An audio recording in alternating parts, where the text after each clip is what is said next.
बेटा, अपना बहुत ख्याल रखना, मुझे तुम्हारी सेहत की बहुत फिक्र रहेगी। जी बाप, और आप भी अपना ख्याल रखिएगा। अच्छा बेटा, अल्लाह तुम्हें खुश और आबाद रखे। जाओ बेटा, शाबाश। खुदा हाफिज। खुदा हाफिज बेटा।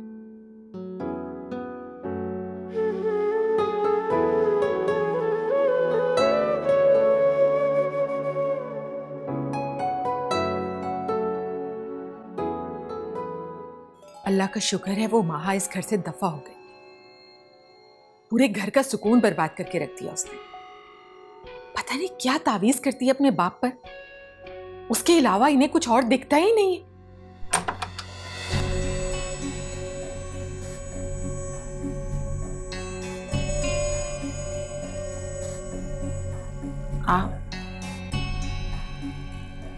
Thank you so much Sarim, तुमने वाकई मेरी बहुत हेल्प की है। डोंट बी सो फॉर्मल माँ, और तुम्हारी हेल्प करना मुझे अच्छा लगता है। तुम्हारे लिए मैं कुछ भी कर सकता हूँ। अच्छा, अब मेरे ख्याल से तुम जल्दी से अंदर चली जाओ, उससे पहले कि कोई मुझे देख ले, मुझे अंदर आना पड़े। तो क्या तुम अंदर नहीं आओगे? नहीं, ऑफिस में एक इम्पोर्टेंट मीटिंग है, मुझे जल्दी पहुंचना। ठीक है, मैं तुम्हें रोकूंगी नहीं। चलो फिर मुलाकात होती है।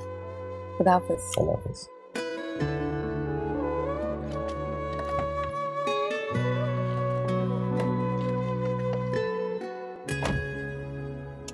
हम आप समझ क्यों नहीं रहे? मुझे पैसों की सख्त जरूरत है। कहाँ से दे दूं खावर पैसे में? मेरे पास कोई कारून का खजाना है जिसमें से निकाल निकाल के तुम्हें देती रहूं? हाँ, बहुत अर्जेंट पैसे चाहिए मुझे, मैं आपको वापस कर दूंगा, प्लीज। खावर, तुम समझ क्यों नहीं रहे हो बेटा? इस घर को चलाने के लिए मैंने तो माँ के वो जेवर भी बेच दिए जो माँ ने मेरे पास अमानतन रखवाए थे, और वो जेवर उसकी माँ की आखिरी निशानी थे।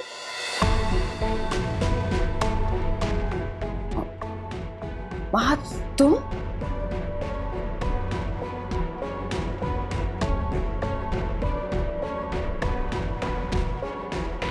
अब खुश हो? मां चली गई है इस घर से। मैं ही बेवकूफ था जो इतना अरसा यह समझता रहा कि तुम मां को सगी बेटी की तरह समझती हो, लेकिन सच तो यह है कि तुम कभी उसकी सगी मां नहीं बन सकी। मेरी गलती थी, मैंने तुमसे जरूरत से ज्यादा तवक्कुआत वाबस्ता कर ली थी। प्लीज रियाज, आप मेरी बात तो सुनिए। बस, कोई वजाहत नहीं सुनना चाहता मैं। तुमने मुझे बहुत मायूस किया है। रियाज,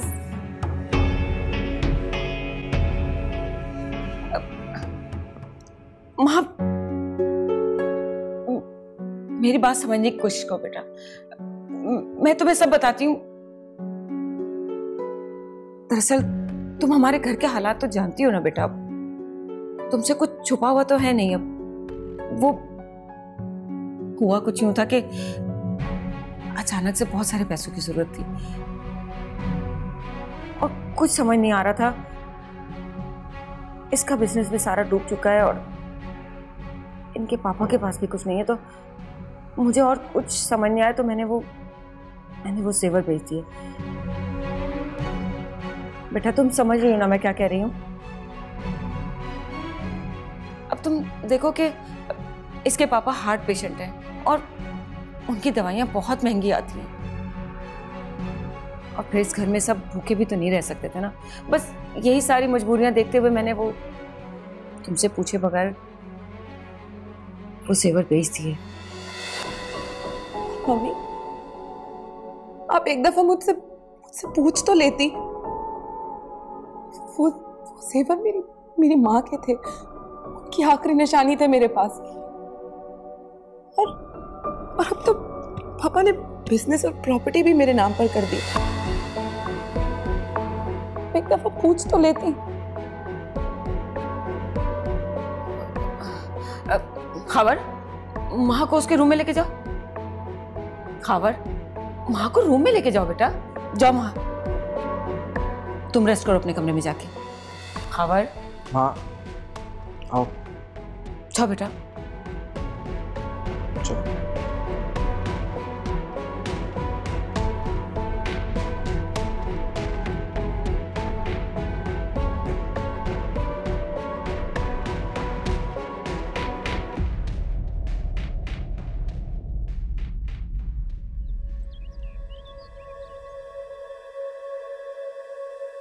I am sorry, I am really sorry.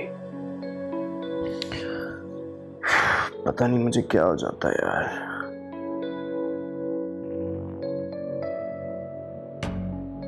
काश मैं तुम्हें बता सकता किस कदर स्ट्रेस से गुजर रहा हूं मैं।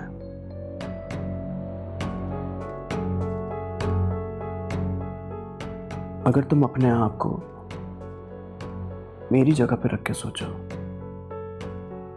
तो तुम्हें अंदाजा होगा कि मैं किस कदर तकलीफ में हूं। शहबाज ने मेरे साथ बहुत बड़ा धोखा किया।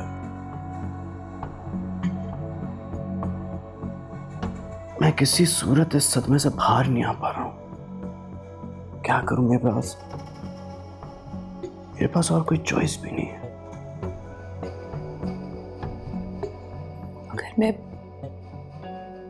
अगर मैं अपने पापा से अपना शेयर लेकर नहीं आती तो क्या आप अपनी जिंदगी से मुझे निकाल देते खावर?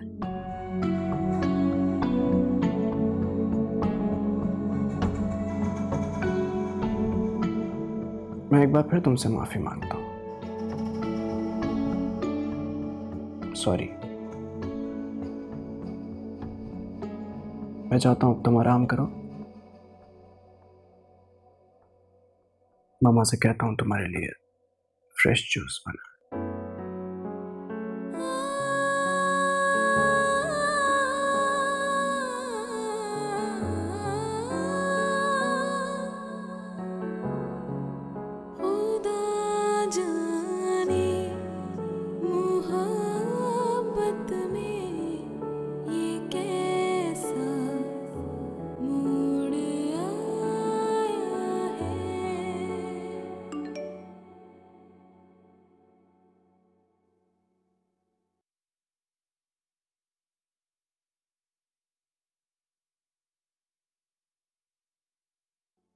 छोड़ आए अपनी माहा को खावर के पास? जी छोड़ा है। वैसे आपको माँ के साथ इस तरह बिहेव नहीं करना चाहिए था। बहुत दुखी होके गई है उसे।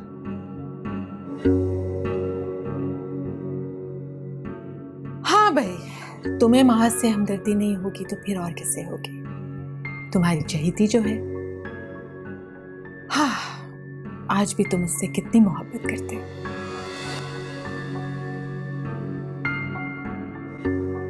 यानी कि आप जानती थी कि मैं उससे प्यार करता हूं। उसके बावजूद आपने फोर्स किया मुझे कि मैं मीरब से शादी कर लूं ताकि ये सारी प्रॉपर्टी मीरब के नाम हो जाए। तो इसमें मैंने गलत क्या किया? इन सब चीजों पर सिर्फ मीरब का ही हक बनता है। अगर मैंने मीरब से शादी थी वो आपके फोर्स करने पे की।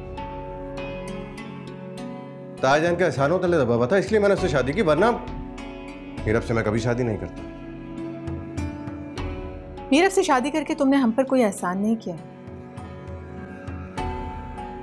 तुम्हें सहारा दिया हमने, वरना तुम तो किसी यतीम खाने में पल बढ़ रहे होते। कौन पूछता तुम्हें? अब इतना फर्ज तो तुम्हारा भी बनता है कि उन एहसानों का बदला चुकाने के लिए हमारे घर की इज्जत रखो। वैसे मीरब से शादी का फायदा तुम्हें भी होगा। जाहिर है सारी प्रॉपर्टी, सारी जायदाद, इसके तुम भी मालिक बन जाओगे। हमारे दामाद जो बन गए हो तुम। ताईजान आप अच्छे तरीके से जानती हैं मैंने आज तक किसी चीज की लालच नहीं की। अब तक बर्दाश्त कर रहा था क्योंकि ताईजान। तो फिर क्या कर रहे हो यहां पर? जाओ यहां से। क्यों बर्दाश्त कर रहे हो ये सब कुछ? जाओ, ताकि तुम्हें भी पता चले कि इस शहर में 2 वक्त की रोटी कमाना कितना मुश्किल काम है। यहां बैठकर मुफ्त की रोटियां तोड़ रहे हो।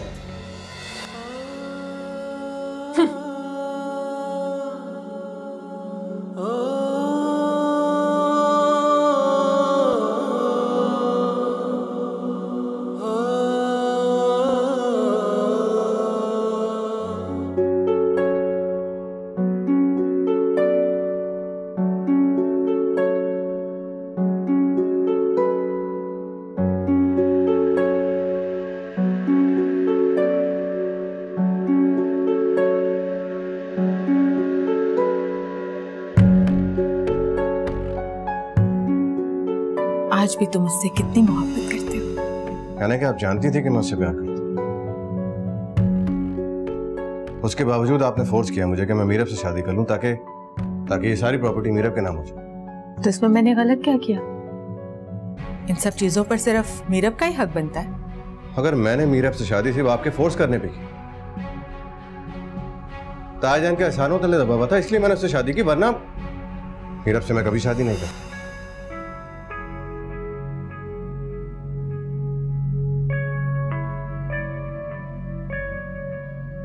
तो इसका मतलब है सारिम माहा से मोहब्बत करता है, मगर मामा ने उसकी शादी जबरदस्ती मुझसे करा दी। मगर मामा ने तो मुझसे कहा था कि सारा मुझसे मोहब्बत करता है।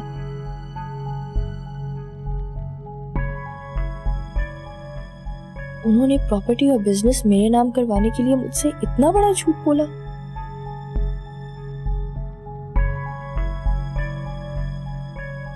मामा और सारिम दोनों ने मुझे धोखा दिया है और उसके लिए मैं उन्हें कभी माफ नहीं करूंगी।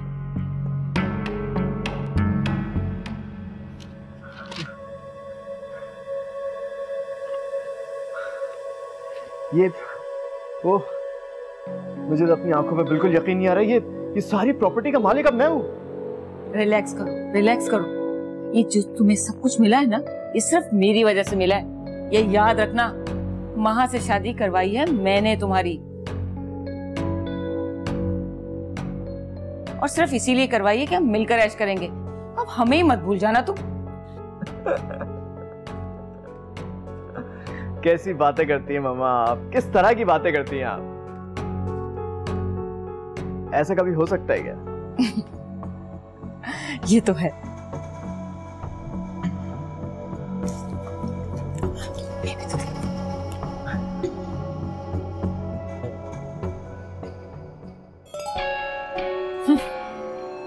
दो टके का सारिम मेरे सामने जुबान चला रहा है, एहसान जता रहा है, एहसान फरामोश कहीं का। हमारे ही टुकड़ों पर पलकर हमें ही आंखें दिखा रहा है। आज तो उसे अपनी औकात याद आ ही गई होगी। अगर आज उसे इस घर से निकाल दूं तो सड़क पर भीख मांगता रहेगा। यतीम लावारिस समझकर सर पर बिठाया था और हमारे ही सर की पगड़ी उछालने लगा। मैं भी उसे उसकी औकात याद दिलाकर रहूंगी।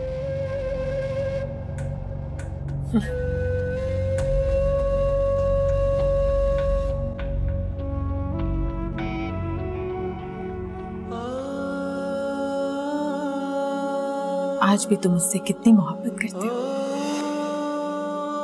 कहने कि आप जानती थी कि मैं उससे प्यार करता हूं, तो इसमें मैंने गलत क्या किया?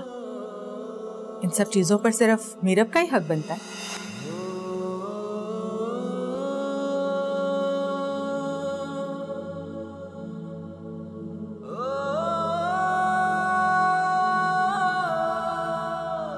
तो तुमने मुझसे शादी पापा की प्रॉपर्टीज और बिजनेस के लिए किया था?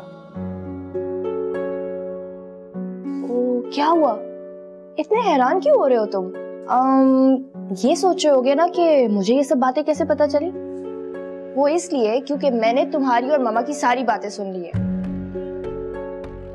तुम तो बहुत ही अच्छे एक्टर निकले यार। हमेशा से माहा से मोहब्बत करते हो, लेकिन उसको कभी पता भी नहीं चलने दिया, और वो बेचारी खावर के साथ। तुम्हारे साथ तो बहुत ही बुरा हुआ सारिम। तुम्हें पापा के एहसानात की वजह से मुझसे शादी करनी पड़ी, जबकि मोहब्बत तुम सिर्फ माहा से करते हो, हमेशा से उसी से करते हो, और मैं समीर से। देखो मेरी बात सुनो मीरा। तुम मेरी बात सुनो सारिम। तुम्हारी ये सब सच्चाई जानने के बाद तुम्हारे साथ तो मैं बिल्कुल नहीं रह सकती। तो काइंडली मुझे आजाद कर दो। तुम्हें पापा की प्रॉपर्टीज और बिजनेस चाहिए ना, वो रख लो अपने पास। मैं सिर्फ और सिर्फ समीर से प्यार करती हूँ, और शादी भी सिर्फ उसी से करूंगी।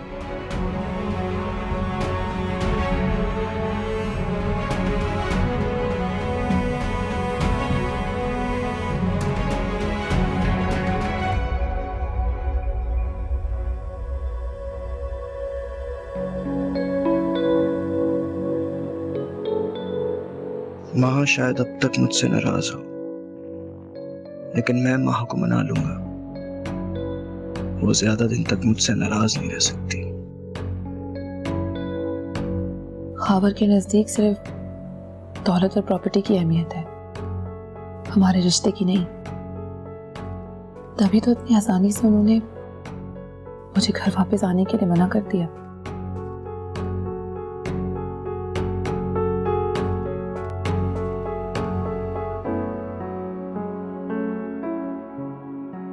क्या इंसानी रिश्ते शर्तों पर कायम रखे जा सकते हैं, जैसे खावर ने किया था? क्या खावर ने मुझसे शादी दौलत और प्रॉपर्टी के लिए की थी?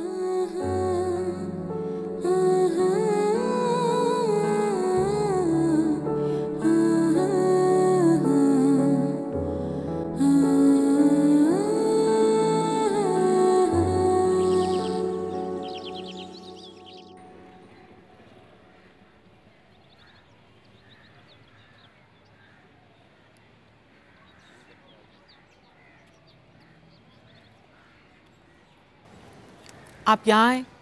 मैं कब से नाश्ते के लिए आपको अंदर ढूंढ रही हूँ। चलिए नाश्ता कर लीजिए। नहीं करना नाश्ता मुझे, तुम जाओ यहां से। नाराज है मुझसे? प्लीज माफ कर दें, गलती हो गई मुझसे। मैं नाराज नहीं हूं, दुखी हूं। तुम्हारे रवैये ने मुझे दुख पहुंचाया, हर्ट किया है। अच्छा, मैं अपने रवैये पर बहुत शर्मिंदा हूँ। जज्बात में आकर मैंने पता नहीं क्या कुछ कह दिया आपसे। प्लीज माफ कर देना। तो फिलहाल मुझे अकेला छोड़ दो। तुम जाओ, मैं बाद में बात करूंगा तुमसे। ठीक है, चली जाती हूँ।